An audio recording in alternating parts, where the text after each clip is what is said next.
the Sega Genesis during its time on the market was a ride I'll never forget. It was a time when I discovered import gaming, played many a killer arcade translation, and my love of Sega console titles really began to blossom.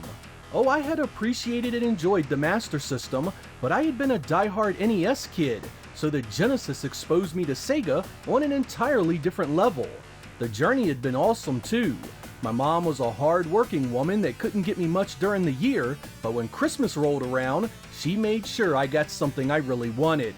During the Christmas of 1989, that something had been a Sega Genesis, setting up what would become years of kick-ass gaming. That very first Christmas I had the machine, I was playing the likes of Revenge of Shinobi, Ghouls and Ghosts, Golden Axe, and Truxton. By the time the Christmas of 1990 rolled around, I was playing John Madden Football, Strider, Castle of Illusion, and eSWAT City Under Siege. Sega really nailed things in 1991 with one of the best years ever. As it wrapped up, you could play Toe Jam and Earl, Quackshot, Shining in the Darkness, and Streets of Rage. But it was 1992 that has to be one of my favorite periods of Genesis ownership. That year was just bursting at the seams with great software. You could play the console-only sequel, Golden Axe 2, the kick-ass continuation that inspired countless copies, Rolling Thunder 2. Desert Strike showed up with its excellent combat. Kid Chameleon was there with its seemingly endless amount of platforming gameplay. The first Valis finally made its way to Sega's platform, and Sega made sure to have something unique with Alicia Dragoon to really spice up the offerings. Namco finally made a sequel to one of its best 2D arcade games, Splatterhouse 2, and Sega Sports nailed it with Evander Holyfield's Real Deal Boxing. Things were already strong, but it was the final 2 months of 1992 that really set it apart. In this episode, we will go over the 16 games that landed on the Sega Genesis in November and December of 1992. I've covered many of these in the past, but here I wanted to impress upon you how incredible it was to get these games back to back in just a span of 60 days. I hope you guys enjoy Christmas of 1992 and the Sega Genesis.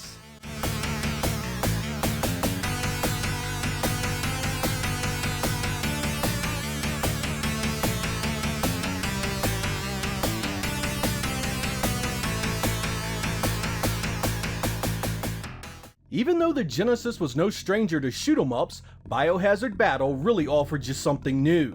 You have a choice of 4 bio ships, each with its own attributes, such as speed and weapons. Stages and enemies take on a very organic presentation, and you'll be fighting worms, bugs, and all other manner of creepy monstrosities. Most of the visual flair in this one is centered on the animation of the enemies, which is absolutely superb, and the unique soundtrack. Sega internally developed this, and it's one of the more interesting releases in the genre. Most shoot-'em-ups were set in space, but this feels much more alien and strange. It's 8 stages of challenging fun and was a great addition to the Genesis library.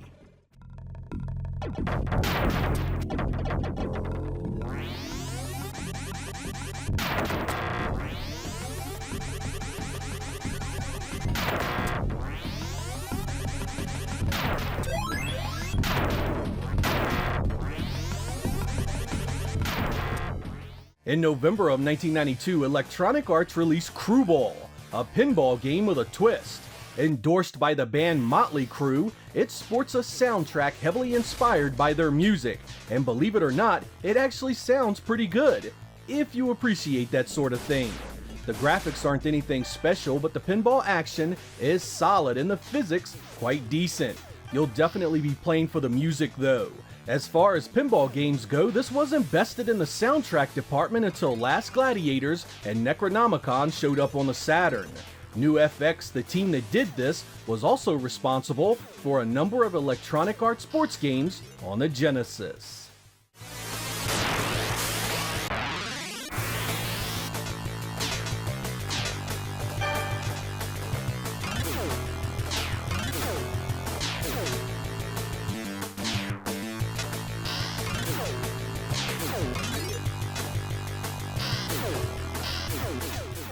In December of 1992, Nova Logic did echo the Dolphin, one of the strangest games of the 16-bit generation.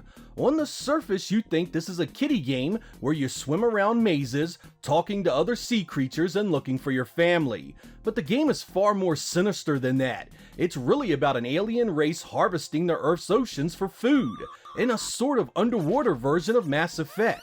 This is a damn hard game too. The labyrinthian levels are intimidating to even the most seasoned gamer, and since Echo is a mammal, you have to worry about breathing the deeper you explore. It's claustrophobic at the best of times, and truly in a class all its own. To say it was an acquired taste is an understatement, however. Underneath its beautiful waters hides what is essentially a survival horror game. It's not for the faint of heart or those looking for an easy adventure.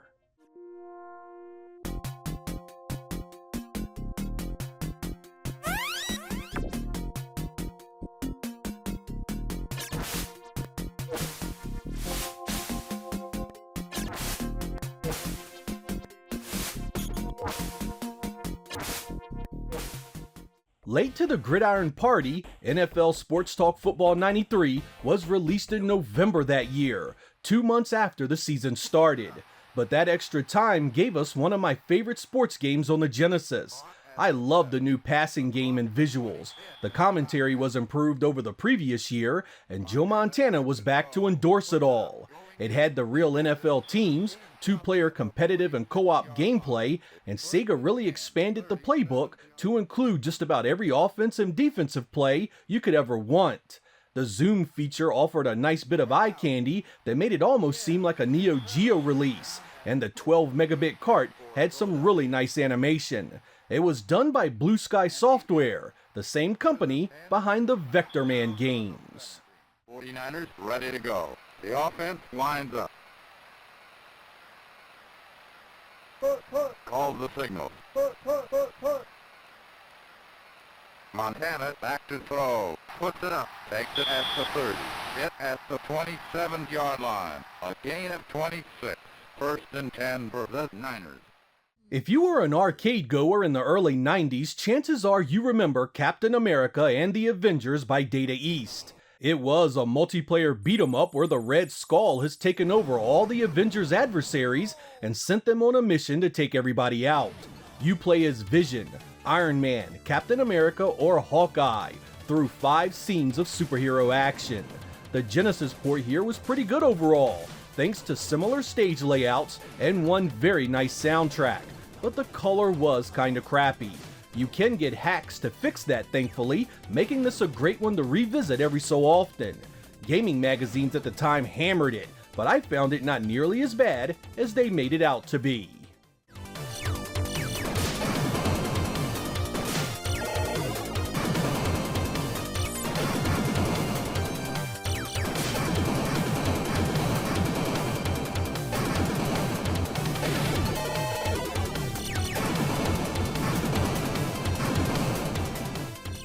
By the end of 1992, the John Madden franchise was establishing itself as a yearly update to one of the best football games you could play. John Madden 93 had the expected roster updates, but it also had more speech, better AI, a battery backup, loads more animation, and little details like the no-huddle offense and spiking the ball to stop the clock. Small additions to those that didn't play Madden, but important steps to being a complete sports simulation for those that loved it. Set. Hut.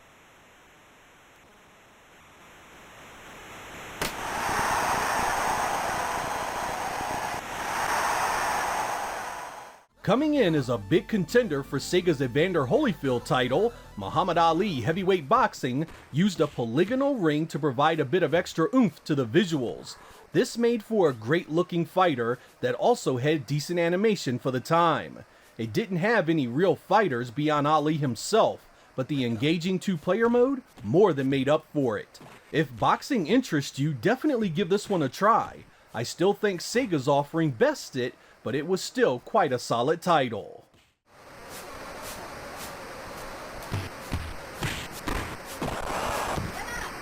One, two, three, four, five.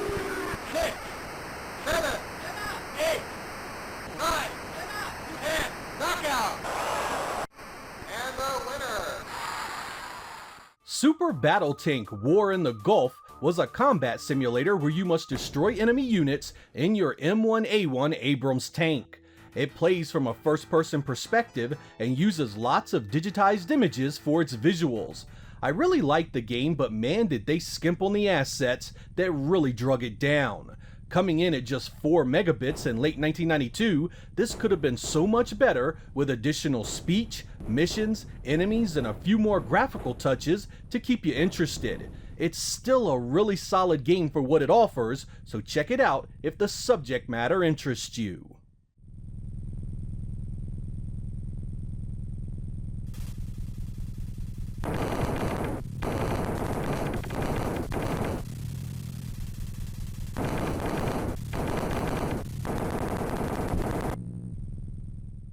I was a big fan of wrestling as a kid. When WWF Super Wrestlemania landed on the Genesis, I was so stoked for it. Unlike the previously released Super Nintendo edition, this one actually had the wrestlers' finishing moves, which just made about all the difference in the world. At least at first. The Macho Man's elbow, Hulk Hogan's leg drop, even the $1 Million Dream was yours to command. But those moves could only carry this one but so far. This was pre-Royal Rumble and Raw, so you didn't get a Battle Royal option, it only supported 2 players, and the gameplay was a lot slower and stiffer. It was a fun overall addition for fans of the WWF, but the more refined Royal Rumble and Raw were quite a bit better.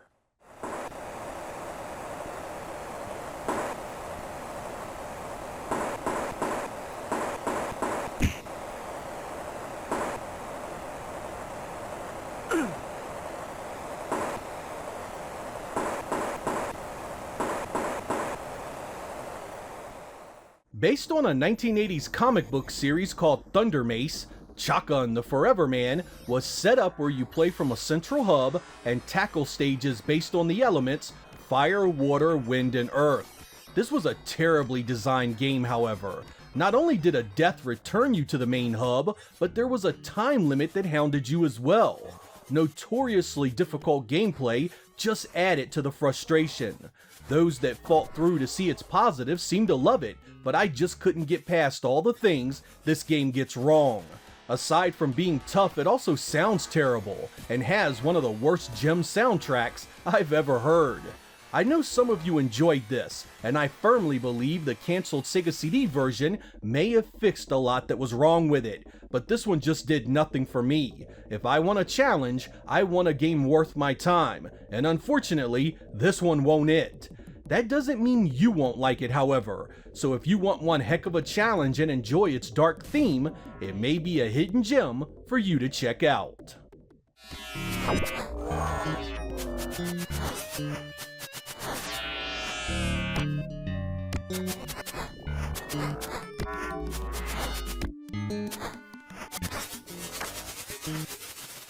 You guys know I am a big fan of the Road Rash series. I adored the first one on the Genesis, so when Part 2 showed up, I was incredibly excited to play it. It had new animations, split-screen multiplayer, new weapons, new bikes, new tracks, and nitrous turbo boosts for those tight races. You know the setup here. Grab a bike, qualify for each track, and survive the onslaught from your competition. Races get longer, faster, and much more difficult the further you get in. The gameplay and visuals were mostly the same from there, which was a good thing since the first was so much fun and looked great. The soundtrack was solid, but I still prefer the music in the original.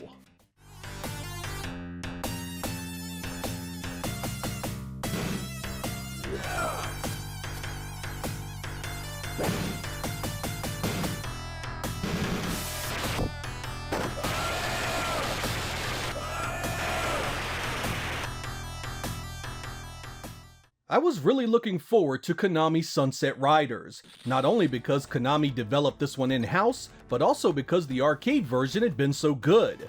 Konami obviously had some reservations about Genesis development, because this came in on a tiny 4 megabit cart, which resulted in abbreviated content.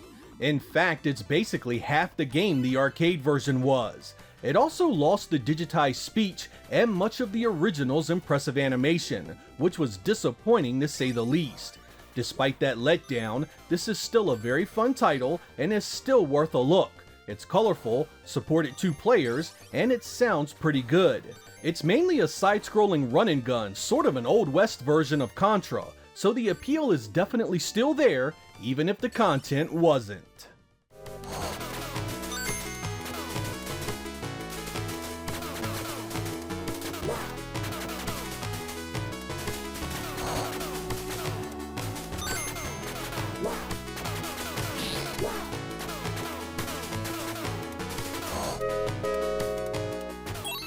Following on the heels of Castle of Illusion and Quackshot, Sega and Disney were back with World of Illusion, a 2-player co-op adventure starring both Donald and Mickey in their quest to escape a rival magician. Fantastic animation, one of the finest 2-player modes out there, and timeless gameplay that expanded on the great work seen in Sega's previous Disney efforts. When these kinds of games were developed internally at Sega, their quality was sky high, and World of Illusion was no exception.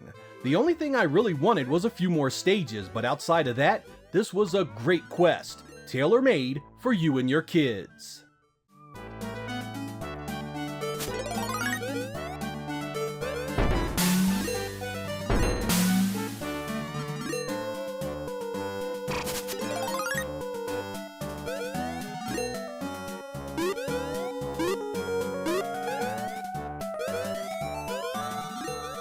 Boy oh boy, this was a big one. The original Streets of Rage had lit the Genesis beat-em-up genre on fire the previous year, but nothing could prepare you for just how far things would get improved in Streets of Rage 2. Sega upped the cart size to a then massive 16 megabits, 4 times the size of the first. With that came more enemies, more moves, more voices, better animation, more locations to fight across, and yet another killer soundtrack. Sprite size improved, color seemed brighter and more varied, and man did it play incredible. Every hit, every throw, every special move just felt perfect, and hit with an impact that was as good as or better than anything we had seen in the arcade. Mr. X is back, Adam is kidnapped, and it's up to Axel and Blaze to get him back. Joining the fight is Skate, Adam's little brother, and the slow but powerful Max Thunder. It took the help of 5 gaming studios to help make this game, and its quality still resonates all these years later.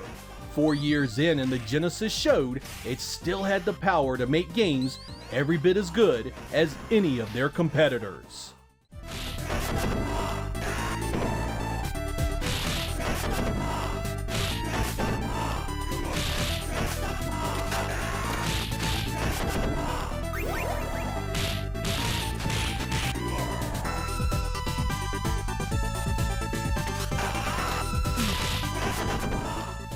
Contrary to popular belief, I liked the original Sonic.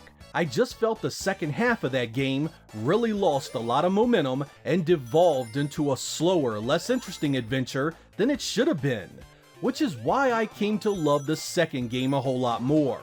This is about as close to a perfect Sonic adventure as you can get. Just about everything here is improved, expanded, and more interesting. I love the soundtrack. The new spin dash made a ton of difference, and the late stage design didn't suffer nearly as much as the first. Add in some of the small touches like 2-player support and the new bonus stages, and Sonic 2 was simply unforgettable. 3 and Knuckles look better to be certain, but pound for pound, this might be the greatest Sonic ever created.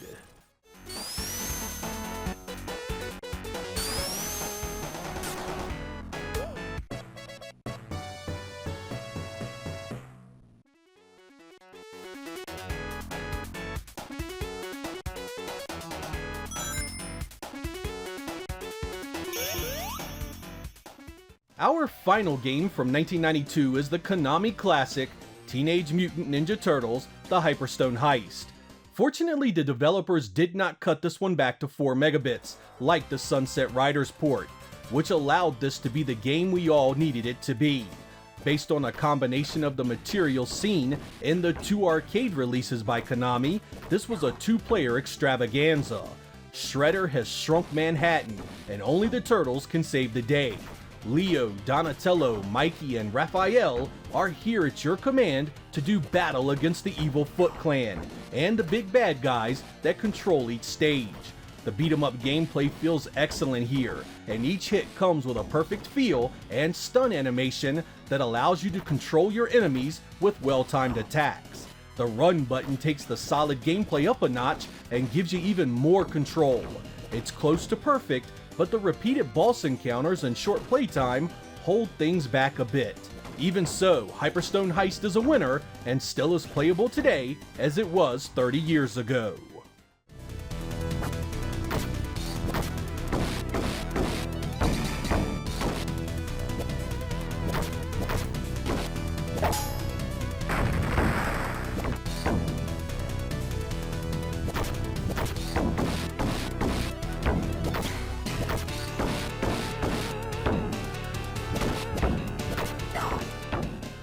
As you guys can see, the final 2 months of 1992 were incredible as a Genesis owner. There was so much to see and play within such a short amount of time, and a good chunk of it, you could enjoy it with your friends. The Genesis had always been a great machine, but this is where it really came into its own, where you really felt like Sega was just nailing all the right moves, and its third parties were delivering some incredible games themselves. I was working like crazy that Christmas, trying to save up money so I could play some of these titles, not to mention the Sega CD had just been released in North America. In fact, that was a real missed opportunity for Sega, I believe. As great as many of these games were, I believe Sega CD versions could have been even better. Now, I'm not saying cancel the cartridge releases, but can you imagine how great a Streets of Rage 2 CD could have been? Animated storyboards, expanded soundtracks, digitized speech, maybe an extra stage or two. I would have wanted it for sure. Even so, there's no denying this string of killer software set 1993 up as perhaps the very best year the Genesis ever had. Not only did we see even more releases, but that also began the onslaught of home ports for arcade fighting games. But that's a story for another time. I'm Sega Lord X. Thank you guys for watching, and I will catch you next time.